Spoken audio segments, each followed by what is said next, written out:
Hello, I'm Ollie and this is Criminally, where I talk about crime, pulp, horror, that kind of thing. Today, manga, it's another episode of Manga Mondays.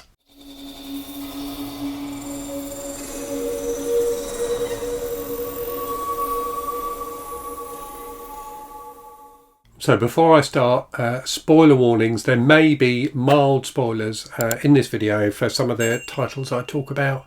I will put chapters in so you can skip forward if you don't want to risk hearing spoilers about particular things.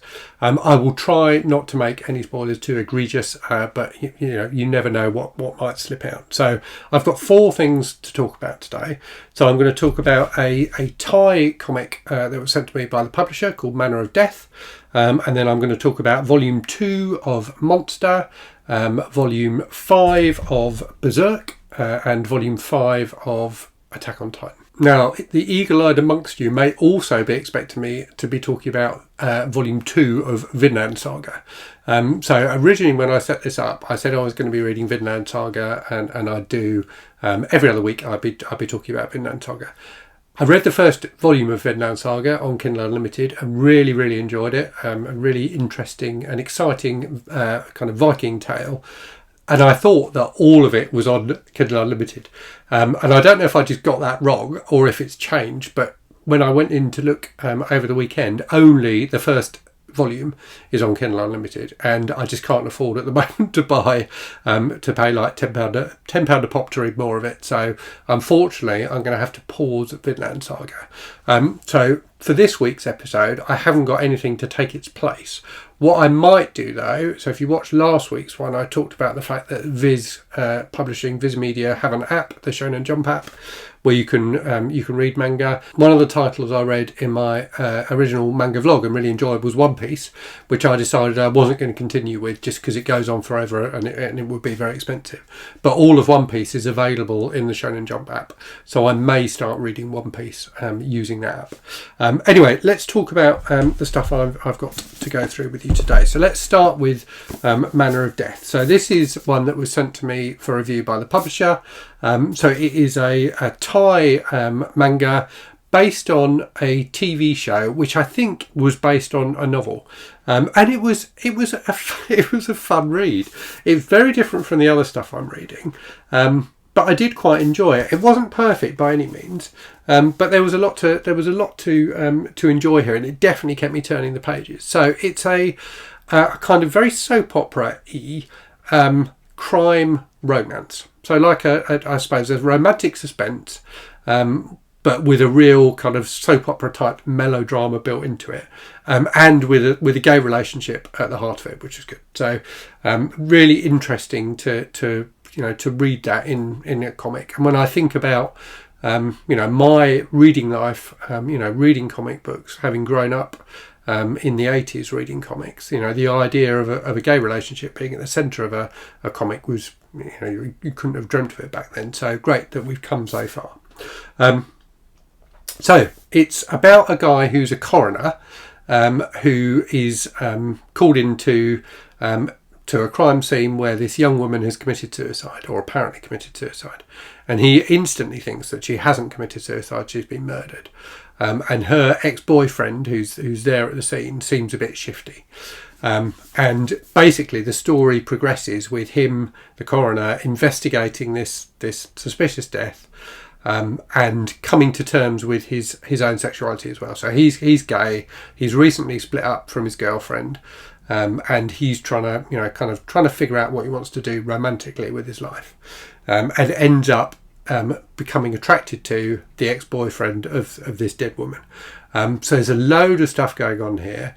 There's also stuff around him like getting threatened. So there's some mysterious person who's threatening him and saying he needs to say in his official report that it was a suicide.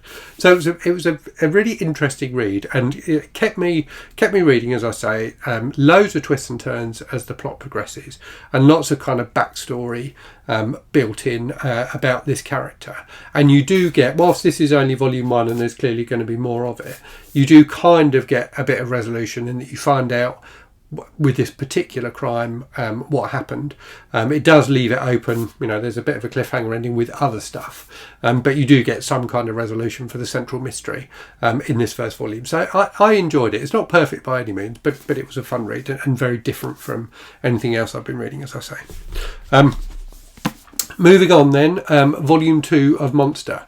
So I'm continuing to really enjoy Monster, and as I said in my the last video where I talked about it, it does remind me a lot of the kind of spy novel that Robert Ludlum wrote in the 80s. So it's about this guy who's Japanese, who's a doctor, but who's living in Germany, investigating these two mysterious children. So when he was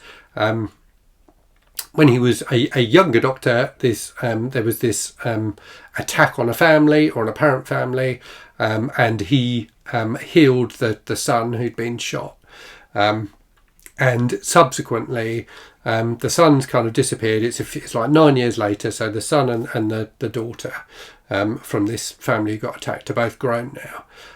And the son, there's like all sorts of mysterious stuff going on with him. There's a string of unexplained deaths, and in this volume you really get to meet the daughter more, who's a really strong female character, really interesting character. There's a load of side characters in this one as well who are really interesting. There's like a kind of burglar guy who was quite entertaining.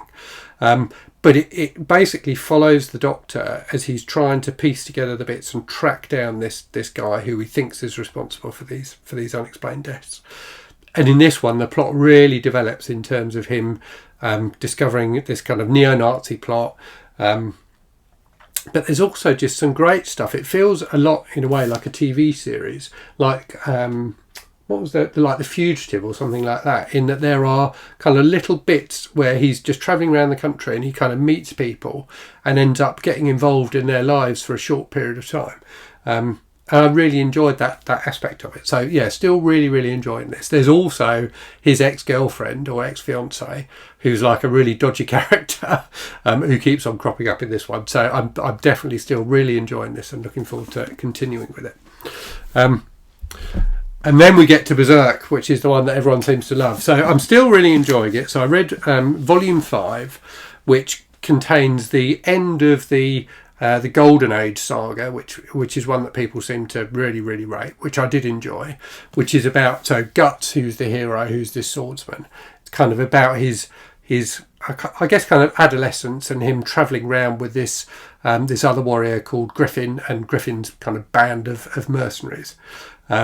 And the relationship between Guts and Griffin is really interestingly done.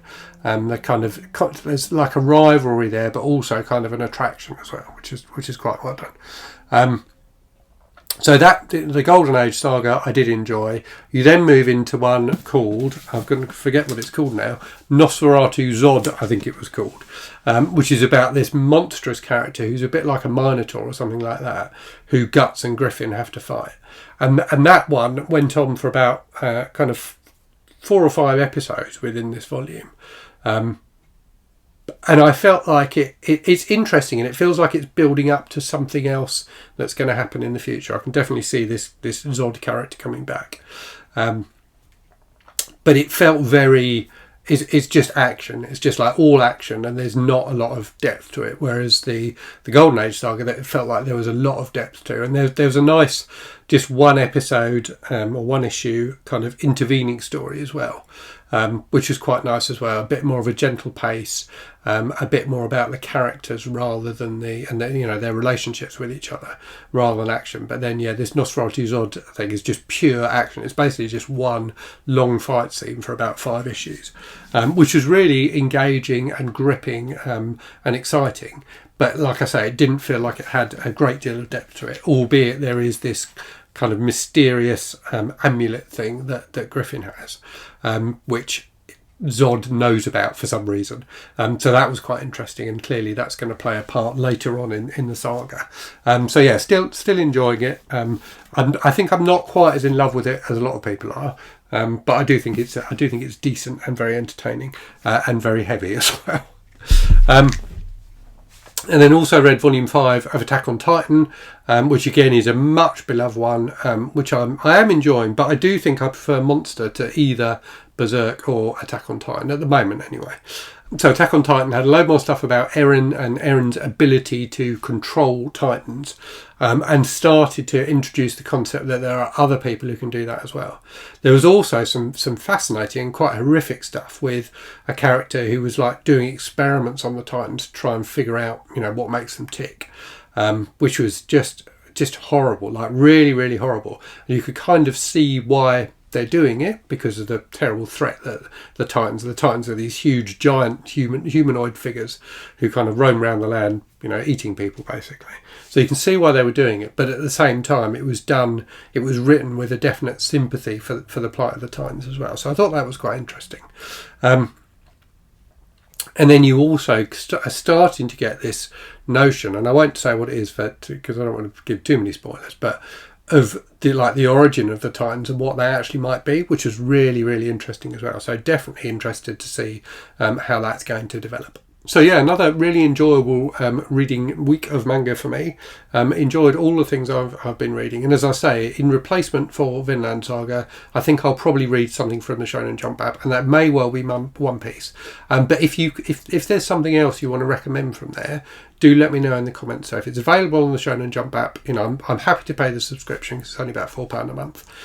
So I'm willing to dive into other things. I see they've got JoJo's Bizarre Adventure, which I've heard good things about as well. So maybe I'll try that one instead. But yeah, let me know in the comments if there's any in particular you think I should look at. And as always, thank you very much for watching. I hope you're safe and well out there. Hope you're reading good stuff, and I'll speak to you again very soon. Cheerio.